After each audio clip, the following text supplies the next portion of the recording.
ข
อบคุณแม่ที่รักครับ2 เมตร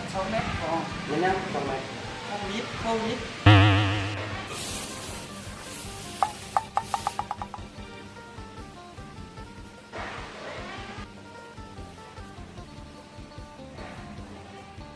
มายังพอ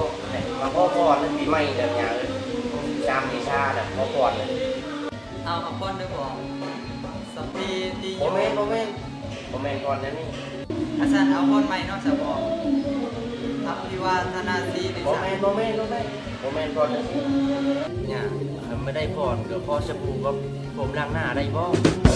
โยมันกับไรแล้วบอกเลยช่วงนี้โควิดมันก็ระบาดจักสิเฮ็ดแนวใดเดี๋ยวนี้พอออกไม่ออกก็บ่ชัวร์เครื่องลงมาถวายเลยจักสิเฮ็ดแนวใดย่อมคือกันแล้วบ่อยู่นั่นก็ขน้อยข้อละครับไม่หยาเลยข้อละครับ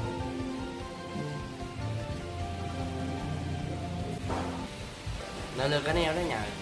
ขน้อยไม่ได้เป็นขี้หลักนะเราเป็นอย่างบ่พอ